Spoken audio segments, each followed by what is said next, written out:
நீங்கள் பார்த்து கொண்டிருப்பது உங்கள் ஜாஷ்வா டிவி. சகல ஜனங்களுக்கும் நற்செய்தி.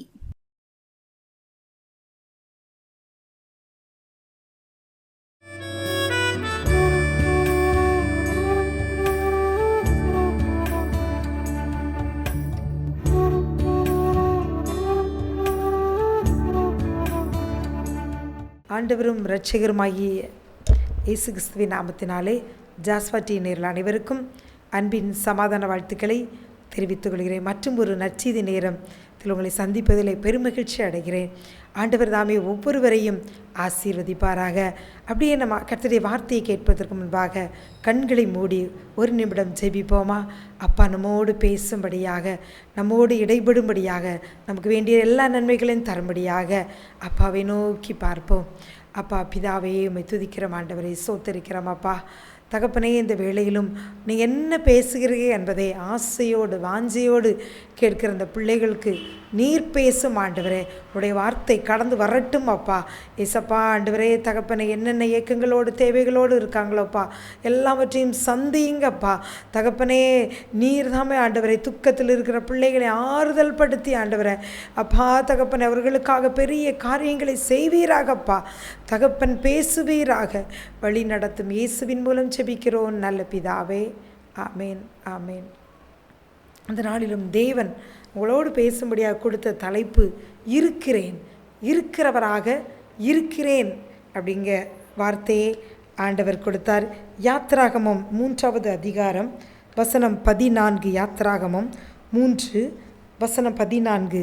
அதற்கு தேவன் இருக்கிறவராக இருக்கிறேன் என்று மோசேயுடனே சொல்லி, இருக்கிறேன் என்பவர் என்னை உங்களிடத்துக்கு அனுப்பினார் என்று இஸ்ரவேல் புத்திரரோடே சொல்வாயாக என்றார். அதாவது ஆண்டவர் இஸ்ரவேல் ஜனங்கள் எகிப்தில் படுகிற உபத்திரவங்களை பார்க்கிறார். மோசேக்கு முச்செடியில் ஆண்டவர் என்ன செய்கிறார்? தரிசனமாகிறார். தரிசனமாகி, என் ஜனங்களை நான் படுகிற உபத்திரவங்களாம் கண்டேன், நீ பார்வோனிடம் போய் பேசு, பின்பதாக அவர்களை அழைத்து கொண்டு பாலும் தேனும் ஓடுகிற கானான் தேசத்துக்கு நீ செல் என்று பல காரியங்களை அங்கு ஆண்டவர் சொல்லுகிறார் மோசேயுடன். அப்பொழுதுதான் மோசே கேட்கிறார், இந்த இஸ்ரவேல் ஜனங்கள் நான் போய் சொல்லும் பொழுது யார் அவர், உன்னிடம் பேசியது யார் என்று சொல்லி கேட்டால் நான் என்ன சொல்வேன், உங்கள் நாமம் என்ன என்று கேட்டால் என்ன சொல்வேன் என்று கேட்கும் பொழுதுதான் ஆண்டவர் அங்கு சொல்லுகிறார், இருக்கிறவராக இருக்கிறேன். அடுத்து இருக்கிறேன் என்பவர் உன்னை அனுப்பினார் என்று சொல்லி தன்னுடைய நாமத்தை இருக்கிறவராக இருக்கிறேன், இருக்கிறேன் அப்படின்னு சொல்லி இங்கே தன் நாமத்தை வெளிப்படுத்துகிறார். பிரியமானவர்களே, நீங்களும் இதே போல பல்வேறு பாடுகள், பிரச்சனைகள், உபத்திரவங்கள், போராட்டங்கள், தனிமைகள் சந்தித்து கொண்டு இருக்கலாம். இதெல்லாம் உங்களை வேதனைப்படுத்தி துக்கப்படுத்தி கொண்டு இருக்கலாம்.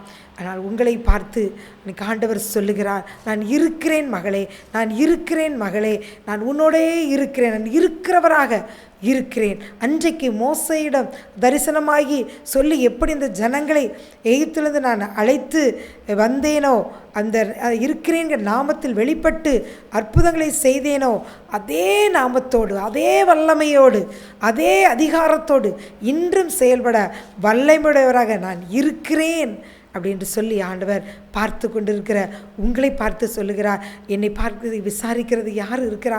ஆண்டவர் என்னையெல்லாம் பார்க்கிறாரா? என்னுடைய காரியங்களையெல்லாம் அவர் கவனித்து பார்க்கிறாரா? என்னுடைய வாழ்க்கையினுடைய காரியங்கள் இவ்வளவு சிக்கலாக இருக்கிறதே, இவ்வளவு குழப்பங்கள் நிறைந்ததாக இருக்கிறதே, ஆண்டவர் இதெல்லாம் பார்க்கிறாரா? எவ்வளவு பாசம் பண்ணுகிறேன், எவ்வளவு ஜெபிக்கிறேன், இவ்வளவு அங்கலாய்க்கிறேன் என்று சொல்லி வேதனையோடும் குழப்பத்தோடும் இருக்கிற உங்களை பார்த்து ஆண்டவர் சொல்லுகிறான், இருக்கிறேன், இருக்கிறேன் என்று நாமும் உடையவராக இன்று நான் மத்தியில் கடந்து வந்திருக்கிறேன், நான் இருக்கிறேன் மகளே, நான் இருக்கிறேன் மகனே என்று சொல்லி ஆண்டவர் என்று பெரிய தேவன், வல்லமை உடையவர் உங்கள் மத்தியில் அவர் கடந்து வந்திருக்கிறார். அதாவது இருக்கிறேன் என்று சொன்னவர் அங்கு என்னென்ன காரியங்களை எல்லாம் செய்தார் என்று சொல்லிக்கூட அங்கு ஒரு 5 காரியங்கள், 5 ஒரு ஆசீர்வாதமான காரியங்கள் அந்த யாத்திராகமம் 3ஆம் அதிகாரத்தில் இருக்கிறேன் என்பவர் செய்த அந்த வல்லமையான காரியங்கள், பராக்கிரமான காரியங்கள், ஆசீர்வாதமான காரியங்கள் அங்கு காணப்படுகிறது. அதை கூட நாம் சற்று நேரம் நாம் தியானிக்கலாம். யாத்திராகமம் 3ஆம் அதிகாரம் வசனம் 16 அதனுடைய பின் பகுதியை நான் பார்த்தோமானால், உங்கள் பிதாக்களுடைய தேவனாகிய கர்த்தர் எனக்கு தரிசனமாகி உங்களை நிச்சயமாய் சந்தித்து எகிப்தில் உங்களுக்கு செய்யப்பட்டதை கண்டேன் என்று சொன்னார் என்று மோசே இஸ்ரவேல் ஜனங்களிடம் என்ன செய்கிறார்? சொல்லுகிறார். என்ன சொல்லுகிறார்? என்னது என்று பார்த்தோம்னால், எகிப்தில் உங்களுக்கு செய்யப்பட்டதை கண்டேன் என்று இங்கு என்ன செய்கிறார்? மோசே சொல்லுகிறார். ஆண்டவர் சொன்னதாக ஜனங்களிடம் சொல்லுகிறார். பிரியமானவர்களே, நீங்களும் இதே போல் எகிப்தில் அந்த ஜனங்கள் எவ்வளவு உபத்திரவங்கள், அடிமைத்தனம், அவங்க 2வது அதிகாரத்தில் பார்த்தோமானால் அவர்கள் பெருமூச்சு தேவ சந்நிதியில் எட்டியது. அவங்க கடுமையாக நெருக்கப்பட்டார்கள். உபத்திரவத்தில் தவித்து அவங்கள் முறையிடும் சத்தம் ஆண்டவருடைய சந்நிதியில் எட்டினது என்றெல்லாம் சொல்லி அங்கு வசனம் எழுதப்பட்டுள்ளது. ஜனங்கள் சுமைக்கிற வேலை அவ்வளவு ஒடுக்கினார்கள். அதற்கேற்ற கூலி கிடையாது. அவ்வளவாய் அவர்களை இரவும் பகலாய் வேலை செய்கிறதுக்கு அந்த நிர்பந்திக்கப்பட்டார்கள். கடுமையாய் நடத்தப்பட்டார்கள் எகிப்தியர்களால். அதையெல்லாம் தான் ஆண்டவர் சொல்லுகிறார். எகிப்தில் என் ஜனங்களுக்கு செய்யப்படுகிறதையெல்லாம் நான் கண்டேன் என்று சொல்லுகிறார். இருக்கிறேன் என்று சொல்லுகிறேன் அல்லவா? நான் என் ஜனங்கள் படுகிற அந்த உபத்திரவங்களை எல்லாம், எகிப்தியர் என் ஜனங்களை ஒடுக்குகிறார்கள், நெருக்குகிறார்கள், அடிமைத்தனத்தில் அவர்களை உடைத்து நொறுக்குகிறார்கள். சரீரம் வேதனைப்படுகிறது. அவர்கள் ஒரு சஞ்சலத்தோடே, என் பிள்ளைகள் தவிப்போடே கண்ணீரோடே காலங்களை கழித்து கொண்டு இருக்கிறார்கள். இதையெல்லாம் நான் கண்டேன் என்று சொல்லுகிறார். இருக்கிறேன் என்று சொன்ன தேவன் எகிப்தில் செய்யப்பட்டதை என்ன செய்கிறார்? கண்டேன் என்று சொல்லுகிறார். பிரியமானவர்களே, பார்த்து கொண்டிருக்கிற உங்கள் வாழ்க்கையிலும் என்னுடைய வாழ்க்கையிலும் இப்படித்தான் பல்வேறு நெருக்கங்கள், உபத்திரவங்கள், பாடுகள், மனுஷரால் நெருக்கப்படுகிறேன், வியாதி நிமித்தம் நெருக்கப்படுகிறேன், பண பிரச்சனைகள் நிமித்தம் நெருக்கப்படுகிறேன், எனக்கு அநியாயம் செய்யப்படுகிறது என்னுடைய வாழ்க்கையில், என்னுடைய தொழிலில், என்னுடைய குடும்பத்தில், என்னுடைய சொந்த குடும்பத்தில் நான் புறக்கணிக்கப்பட்டு அநேகரால் வெறுக்கப்பட்டு அநீதி இழைக்கப்பட்டு உபத்திரவத்தின் பாதையில் நான் கடந்து செல்கிறேன் என்றெல்லாம் சொல்லி புலம்பி தவித்து கொண்டு இருக்கிறீங்களா? உங்களை பார்த்தான் ஆண்டவர் சொல்கிறார், மகனே மகளே, உனக்கு நான் செய்யப்படுகிறத நான் கண்டேன் என்று சொல்லுகிறார். நான் இருக்கிறேன் என்று சொன்னேன் அல்லவா? நான் இருக்கிற என்ன செய்கிறேன்? நான் உனக்காக செயல்படுகிறேன். நான் உன்னுடைய வாழ்க்கையில் நடக்கிற அந்த காரியங்களை எல்லாம் நான் பார்த்தேன். உனக்கு இழைக்கப்படுகிற அநீதிகள், உன் கண்ணீர் எல்லாவற்றையும் நான் கண்டேன் என்று சொல்லி ஆண்டவர் சொல்லுகிறார். அதற்கு கண்டேன் என்று சொன்ன ஆண்டவர் முதலாவது சொல்லுகிறார், எகிப்தில் நான் உங்களுக்கு செய்யப்பட்டதை கண்டேன் என்றார். ஆண்டவர் பார்த்து விட்டால் சும்மா இருப்பாரா? அவர் உங்களை படைத்த தகப்பன். என் பிள்ளைகள் இவ்வளவு வேதனைப்படுகிறார்களே என்று சொல்லி அவர் உங்களுக்காக இறங்கி வந்து செயல்படுவார். எந்தெந்த இக்கட்டுக்களை எல்லாம் நீங்கள் சிக்கி தவிக்கிறீர்களோ அதையெல்லாம் மாற்றி அவர் உங்களை எப்படி அந்த எகிப்து அடிமைத்தனத்தில் இந்த இஸ்ரவேலரை அவர் விடுவித்து புறப்பட பண்ணினாரோ அதே போல இருக்கிறேன் என்று நாமம் உடையவர் உங்களுக்கு செய்யப்படுகிற நெருக்கடியான காரியங்களை அவர் கண்டு சும்மா இருக்க மாட்டார். உங்களுக்காக அவர் இந்த நிமிடம்தானே செயல்பட தொடங்கிவிட்டார். பிரியமானவர்களே, இப்படித்தான் கூட ஒரு அருமையான சகோதரன் கூட வேலை பார்க்கும் இடத்துல உண்மை உத்தமமாக அவர்கள் வேலை பார்த்து வந்தார்களாம். அது ஒரு வங்கியாக இருந்தது. அவர்கள் ஆண்டவருக்கு பிரியமான ஒரு மகனாக இருந்ததனால் மிகவும் பரிசுத்தமாக நேர்மையாக தன்னுடைய வேலையில் மிகுந்த ஜாக்கிரதை உள்ள மகனாக அவர்கள் இருந்த பொழுது அவர்கள் மேல் அநியாயமாக பல குற்றச்சாட்டுக்கள் மேல் அதிகாரிகளிடம் வைக்கப்பட்டது நிமித்தமாக அவர் பணியை இழக்கக்கூடிய சூழ்நிலை அங்கு காணப்பட்டது. அவருக்கு விரோதமாக ஜனங்கள் கூடிக்கொண்டு அநீதியை இழைக்கிறார்கள். இவருக்காக நியாயம் பேச யாரும் இல்லை. இது அவரை மிகவும் வேதனைப்படுத்துகிறது. இந்த காரியத்தில் என்னுடைய வேலை போய்விட்டால் எவ்வளவு நிந்தை, எவ்வளவு அவமானம், என்னுடைய உறவுகள், நண்பர்கள் மத்தியெல்லாம் நான் எப்படி நிமிர்ந்து நிற்பேன், என்னுடைய காரியம் என்னவாகும் என்று சொல்லி அவர் கண்ணீரோடு, ஆண்டவரே எனக்கு இழைக்கப்படுகிற அநீதியை பாரும், என்னுடைய வேலை ஸ்தலத்தில் எனக்கு விரோதமாக நடக்கிற நடக்கிற எல்லா காரியங்களையும் பாரும், எனக்கு விரோதமாக செய்யப்படுகிறதை பாரும் என்று சொல்லி ஆண்டவரை நோக்கி இரவும் பகலுமாக கண்ணீர் வடித்து ஜெபித்து கொண்டே இருந்தாரா. ஒரு வேளை வந்தது, இன்றைக்கு உன்னை கூப்பிட்டு நாங்கள் விசாரிப்போம் என்று சொல்லி மேலதிகாரிகள் சொல்லியிருந்த அந்த நாள் வந்தது. இவர் மிகவும் பயத்தோடு கலக்கத்தோடு அவர்கள் முன்னால் போய் நின்ற பொழுது அவர்கள் அநேக கோப்புகளை புரட்டி பார்த்து, நீர் செல்லலாம், இவற்றை ஒரு வார்த்தை கூட அவர்கள் ஏன் இந்த காரியம் இப்படி நடந்தது, இப்படியெல்லாம் சொல்லப்பட்டிருக்க எந்த கேள்வியுமே அந்த மகனிடம் கேட்கவே இல்லையா. நீ கடந்து செல்லலாம், நீங்கள் போய் வரலாம், உங்கள் வேலையை தொடர்ந்து செய்யுங்கள், உங்களை நாங்கள் தொந்தரவு செய்ய மாட்டோம் என்று ஒரு வார்த்தை சொல்லி அனுப்பிவிட்டார்களா. இவருக்கு மிகுந்த சந்தோஷமா, எப்படி எனக்கு செய்யப்பட்டதை, எனக்கு வேலை ஸ்தலத்தில் ஏற்கப்பட்ட அநீதியை கர்த்தர் கண்டார், அவர் இருக்கிறவராக இருக்கிறார், இன்றைக்கும் ஜீவிக்கிறார் என்று சொல்லி அவர்கள் ஆண்டவர் நாமத்தை மகிமைப்படுத்தினார்கள். பிரியமானவர்களே, உங்களுடைய வாழ்க்கையிலும் உங்களுக்கு விரோதமாக செய்யப்படுகிற எல்லா காரியங்களையும் ஆண்டவர் இன்று கண்டேன் என்று சொல்லுகிறார். கண்டேன் என்று சொன்னவர் இருக்கிறேன் என்று சொல்லுகிறார். இருக்கிறேன் என்று சொன்னவர் உங்களை பாலும் தேனும் ஓடுகிற கானான் தேசத்துக்கு நோக்கி உங்களை அழைத்து செல்வார். இந்த உலக வாழ்க்கையிலும் உங்களுக்கு ஆசீர்வாதம், அப்படியே வாழ்க்கையிலும் அவரோடு இணைந்து யுகமாய் நீங்கள் வாழும்படியான ஒரு பாக்கியத்தை ஆண்டவர் தருவார். இங்கு இருக்கிறேன் என்று சொன்னவர் முதலாவது என்ன செய்கிறார்? எகிப்தில் செய்யப்பட்டதை கண்டேன் என்று சொல்கிறார். அடுத்து வசனம் 17, நான் உங்களை எகிப்தின் சிறுமையிலிருந்து நீக்கி, எகிப்தின் சிறுமையிலிருந்து நீக்கி, அது மிகவும் ஒரு கஷ்டமான ஒரு சூழ்நிலை. அதாவது இவர்கள் எவ்வளவுதான் வேலைகள் பார்த்தாலும் அதற்கு ஒரு அந்த பாராட்டு பலன் ஒன்றுமே கிடையாது. ஒரு ஒடுக்கப்பட்ட நிலைமை, புறக்கணிக்கப்பட்ட நிலைமை, அதான் சிறுமை.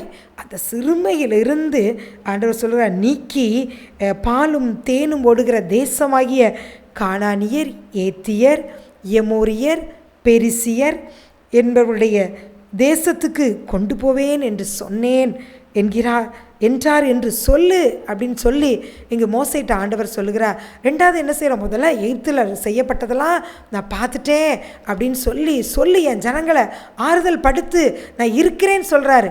அடுத்து எகிப்தின் சிறுமை, எவ்வளவோ பிரயாசங்கள் படுறீங்க, ஆனாலும் அதற்கு ஒரு பலன் இல்லை.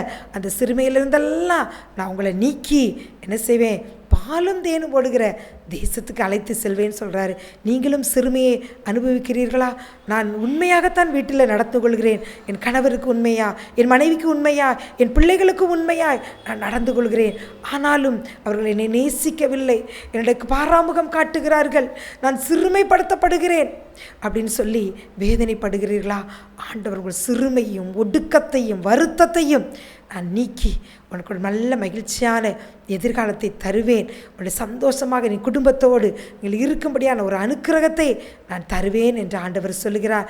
மாத்திரமல்ல, படுகிற பாடுகளாக நான் கண்டு உன்னை நித்திய ராஜ்யத்திலும் என்னோடு நான் வைத்துக்கொள்வேன். அதான் பாலும் தேனும் ஓடுகிற தேசம். அவ்வளவு ஒரு செழிப்பான ஒரு வாழ்க்கை, யுகமாக நீங்கள் கர்த்தருடைய சந்நிதியில் நீ மகிழ்ந்திருக்கும்படியான பாக்கியத்தை, உங்கள் சிறுமையை நீக்கி இருக்கிறேன் என்று சொன்னவர் பாலும் தேனும் ஓடுகிற தேசம் மாத்திரமல்ல, யுகமாய் அவரோடு இருக்கும்படியான பாக்கியத்தை உங்களுக்கு தருவார். ஏன்னா ஆண்டவர் நீங்கள் படுகிற வேதனைகளையும் சிறுமை, ஒடுக்கம், வருத்தத்தை பார்த்து அவர் சும்மா இருக்கிற தேவன் அல்ல, அவர் உங்களுக்காக பரிதபிக்கிற தேவன். என் மகள் இவ்வளவாய் அநியாயமாய் பாடுபடுகிறாளே, சிறுமைப்படுத்தப்படுகிறார்கள் என்று சொல்லி நான் இருக்கிறேன் மகளே அப்படின்னு சொல்லி அவர் கடந்து வந்திருக்கிறார். ஏன்னா நன்மையான ஈவுகளுக்கு நேராக சந்தோஷமான பாதைகளில் உங்களை நடத்தி செல்லும்படியாக அவர் வந்திருக்கிறார். அவர் உங்கள் வாழ்க்கையை இன்று முதல் அவர் ஆசீர்வதிக்க தொடங்குகிறார்.